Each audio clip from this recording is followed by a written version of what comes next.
Classes began at Drexel University in Philadelphia on the morning of November 30th, 1984. Students walking into Randall Hall made a gruesome discovery. Crumpled at the bottom of an outdoor stairwell underneath a gray jacket was the body of a young woman. She had cuts and bruising all over her face, and she had a deep purple line that went all around her neck from where she had been strangled to death. She had no purse, no backpack, nothing to identify her. There was no evidence of sexual assault because she was fully clothed, although she was missing her shoes and socks. Police immediately cordoned off the area. Their first suspicion was this was a robbery that turned deadly. But right away, the police knew they were in for a very difficult investigation because, one, there were no cameras inside or outside of Randall Hall, so they couldn't just review the footage to see what happened to Debbie. And two, there was a virtually unlimited number of suspects because Drexel University was not an isolated campus. Its buildings were integrated into West Philadelphia, and Randall Hall itself was located right along a known cut-through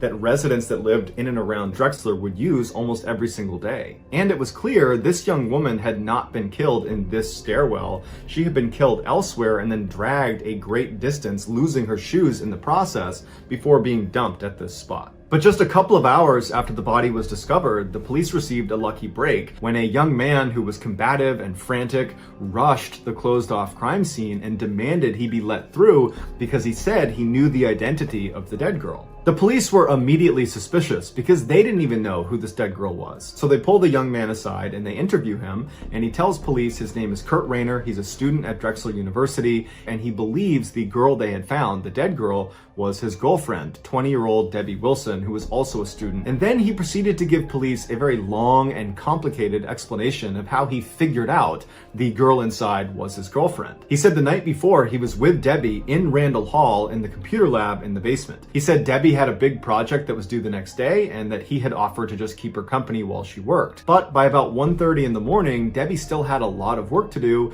and Kurt said he was just really tired and didn't know if he could stay awake any longer, and so he asked Debbie if it would be okay if he took off early. Debbie said it was totally fine. She was used to working late at this computer lab, and Kurt, even though he wanted to stick around and walk her safely to her car when she was done, he felt like she was okay, and so he took off on his own. On his walk back to the dorm, Kurt said he passed by a campus security guard, and he actually asked him if he wouldn't mind checking on his girlfriend in the computer lab because she was all alone and it was late, and the security guard said, "No problem, I'll make sure she's okay." The next morning when Kurt woke up, he heard rumors from other students on campus about a woman's body being found just outside of Randall Hall and that apparently it looked like murder. Kurt said he didn't think much of it at first, but that day when he went into campus to meet up with Debbie, he saw her car still parked in the computer lab parking lot, looking like it had never left. And then when he got to the meeting site, Debbie never showed. And he said it was at that point that he realized the dead woman in Randall Hall must be Debbie. And he wasn't wrong, it was Debbie, but the police were not buying his story. He was the last person to see Debbie alive, and by his own admonition, he had heard that morning about a dead woman being found at Randall Hall, the very place he had left his girlfriend the night before all alone. But it took him hours to bring this up to anyone. The police also noticed he had bruises on his knuckles and a deep cut between his fingers. Suddenly, Kurt seemed like the killer. And this crime that initially looked like a robbery gone wrong now looked like something much more personal. Strangulation is intimate. The killer almost always is face to face with their victim, and it takes a lot of time and a lot of rage. And afterwards, the killer had covered Debbie's body with her jacket, an act that indicated remorse or even respect. And investigators know that generally when a woman is murdered, her romantic partner is the culprit. Instead of tipping off Kurt that they were looking at him as the primary suspect, they told him to go back to his dorm room and they would be in touch with him as the investigation developed. In the meantime, investigators turned their attention to the computer lab in Randall Hall, where Kurt said Debbie had been last. Debbie had logged into a computer at the front of the lab, but had not logged out. Her computer cursor was left blinking mid-sentence at 1:38 a.m., leading investigators to believe she was interrupted by her attacker inside of the lab. Investigators found 2 extension cords on the ground near this computer that matched the ligature marks on Debbie's neck. They also found a small spot of blood on the back of Debbie's chair that they sent off for testing. As police swept the computer lab, they began commenting on how neat everything looked, considering that there must have been some sort of death struggle that took place in there. And that's when they realized there had been a huge setback in this case. The janitor that morning had cleaned the computer lab and the hall right outside, likely destroying critical physical evidence. police. They interviewed the janitor, who had a rock-solid alibi and was incredibly remorseful at unintentionally destroying the crime scene. And so they asked the janitor, before you cleaned it up, was there anything strange about the computer lab or the hallway right outside of the computer lab?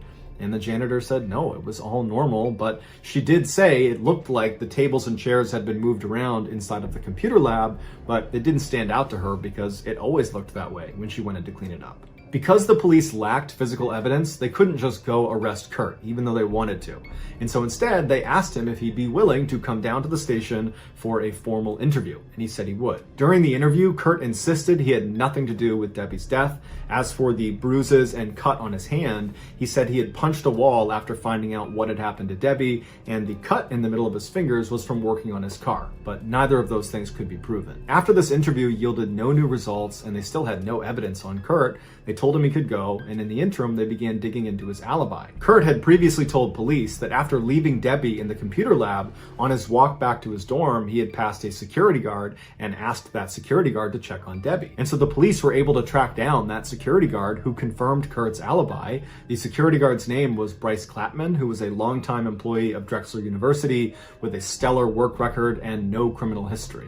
Clapman said he spoke with Kurt around 1:30 in the morning as Kurt was walking back towards the dorms. After speaking with Kurt, Clapman radioed Bronson Ziegler, who was one of the 2 security guards that were working in Randall Hall that night, and he told him that he or the other guy, David Dixon, would need to go down into the basement and check on this girl. Shortly after radioing Ziegler, Clapman would say he saw a person, presumably a student, come out of Randall Hall. He said he was just too far away and it was too dark that he couldn't make out any features, but he definitely saw someone walking around the premise around 1:30 in the morning. Clapman told police he never stepped foot inside of Randall Hall that night and that he was willing to take a lie detector test. Police ran the backgrounds of Bronson Ziegler and David Dixon. Dixon was a military veteran with a pristine record who was still in the Army Reserves. As for Ziegler, he had spent time in jail for burglary and had actually lied about it to get his job as a security guard. When police interviewed Ziegler, he was evasive and frustrated, and he said that he did receive the message from Clapman to go check on the girl, but he didn't feel like doing it himself, so he radioed Dixon and said he should go do it. Ziegler insisted he had done his rounds properly and he had never stepped foot inside of the computer lab. He told detectives they could check his security guard clock that he carried with him every time he did rounds,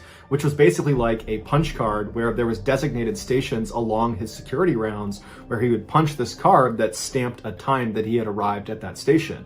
And so over the course of the night, he would punch his card at each of these stations, and there was a record of what time he arrived and what time he left. And so when they checked this record, it showed that Ziegler had hit all the stations at the correct time. But that didn't mean he didn't kill her, because there was lots of time in between rounds that he could have attacked her. Towards the end of the interview, Ziegler accused detectives of messing with him, and then he sarcastically said he had killed Debbie, and then he refused to take a lie detector test. When the police interviewed Dixon, he said that Ziegler had never radioed him asking him to check on the girl in the computer lab. However, he did say he was aware of someone working late in the computer lab because around 2:15 in the morning he had walked past and the lights were on and he heard the sound of printers working inside.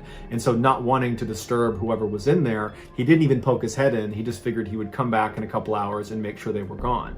And so over the next couple of hours, he chatted on the phone with his girlfriend, and then around 4 in the morning, he went back down to the computer lab and the lights were off and the door was locked. And so he figured whoever had been in there had finished up and left, and Ziegler had locked up after them. When asked why he or Ziegler had not discovered Debbie's body, he said their security rounds did not leave the building, and so that stairwell was considered outside of the building, and so they never would have seen her. At this point, Clapman and Dixon were ruled out as suspects, but Ziegler became a primary suspect. But just as with the boyfriend, Kurt Rayner, there was no physical evidence tying Ziegler to the crime, and so they couldn't arrest him. Investigators decided instead to try to track down that person Clapman had seen walking around Randall Hall around 1:30 in the morning after speaking with Kurt and after radioing Ziegler. It would turn out to be 28-year-old PhD student Ashlyn Berhard, who was known for keeping long hours and was also known for sneaking up behind the female secretaries that worked in his office and suddenly holding a pencil up to their neck and threatening to kill them. His office also happened to be directly above where Debbie's body was ultimately found inside of that stairwell. When interviewed by police, Ashlyn said he had been in Randall Hall the night Debbie had been killed,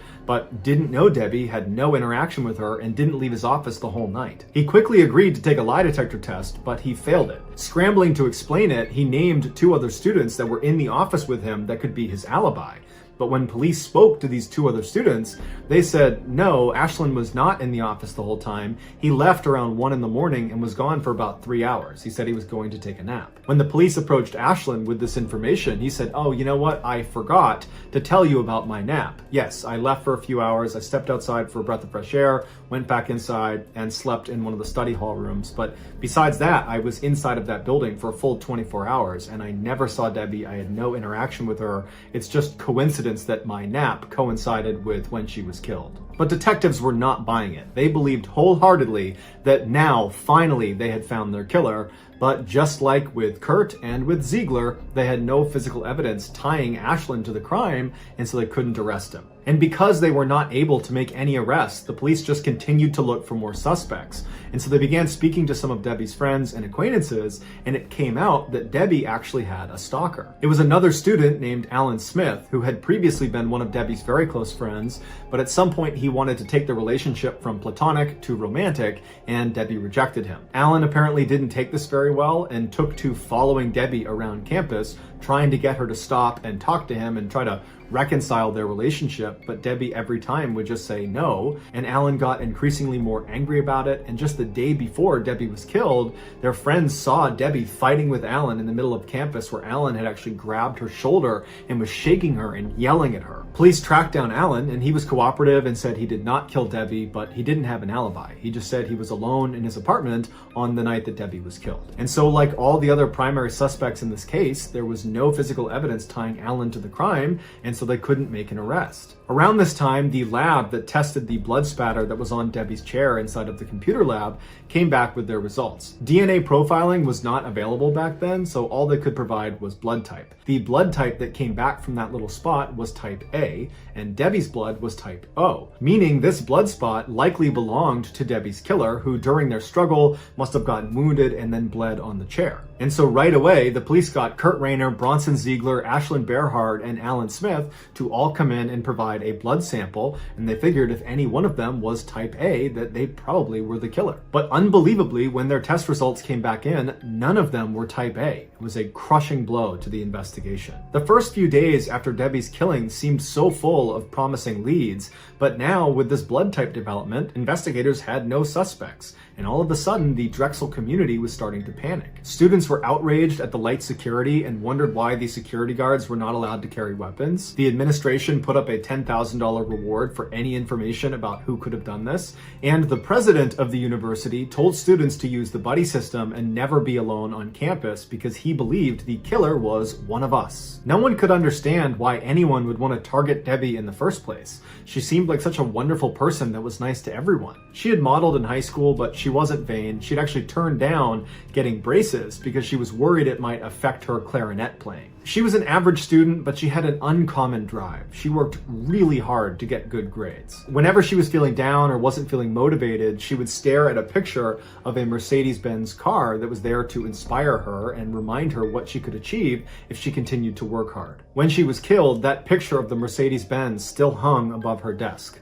It was ultimately her work ethic that put her in danger because she was prepared to stay at that computer lab as long as it took to make sure her project was perfect. The few pieces of physical evidence the police had didn't fit together. The crime wasn't really a robbery. While she was missing her shoes and socks, her backpack had turned up at the campus lost and found about a week later, and no one knows how it got there or who put it there. Inside, it appeared all of her belongings were still there. Also, when she was discovered, she was still wearing her expensive watch. Her murder looked personal, but the police could not prove that someone who actually knew her was the one who killed her. Police considered a few other suspects, but like all the others, there wasn't enough evidence to make any arrests, and so eventually Debbie's case went cold. In 1985, the Philadelphia Inquirer ran a story about unsolved cases that most haunted detectives, and Debbie's was one of them. Some of the detectives that were involved in the case said they believed this was a random killing and that the killer would most likely strike again. Debbie's case eventually disappeared from headlines, and it languished for 8 years. And then, in the spring of 1992, Debbie's murder was assigned to a cold case squad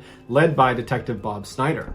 And desperate to crack the case, Snyder threw a Hail Mary. He took the case to the Vidocq Society, which is a private and highly selective club of geniuses from all walks of criminology. Homicide detectives, prosecutors, defense attorneys, FBI agents, forensic scientists, even an aeronautic physicist. They came from all over the world for these monthly closed-door sessions where they would talk about these unsolvable cases and try to solve them. So in one of their monthly closed-door sessions, Detective Snyder stood in front of the Vidocq Society and laid out the details of Debbie Wilson's murder. Then he opened the floor to questions, and for hours the society got nowhere. Then Richard Walter, who was a founding member of the society, said that he had a theory. Walter was a famous criminal psychologist who had profiled some of the world's most infamous killers. Most of his work is actually still confidential. He believed the killer was a power-assertive, macho-type guy that liked being in control. Walter pointed to one clue that detectives and everyone seemed to have overlooked after all these years, and that was Debbie's missing shoes. He said the missing shoes were not random, they were the most important clue.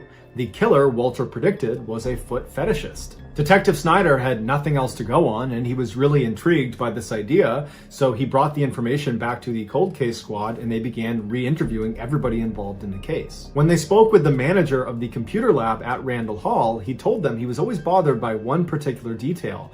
The printers in the lab always turned off after 10 p.m., and so he was always confused how the security guard David Dixon could have heard the sound of printers inside the lab at 2:15 in the morning like he claimed. Detectives were shocked. Somehow no one had picked up on this discrepancy. They began looking more closely at David Dixon, who had been ruled out as a suspect and was viewed by and large as this pristine military veteran with no criminal history, and they dug all the way to the back of his military file where they discovered in 1979, the first year he was in the service, he had gotten in trouble for stealing another soldier's white Reebok sneakers, the exact type of shoe that Debbie was known to wear. Police began interviewing Dixon's former and current neighbors, and at least 4 women reported having a break-in when Dixon was living next to them, and the only thing missing was their white sneakers and dirty socks, although none of these women actually ever found out who was responsible. When they raided Dixon's apartment, they found in one of his closets 20 sets of used women's white shoes that were all wrapped in plastic like they were trophies. They also found 77 homemade videos, presumably shot by Dixon,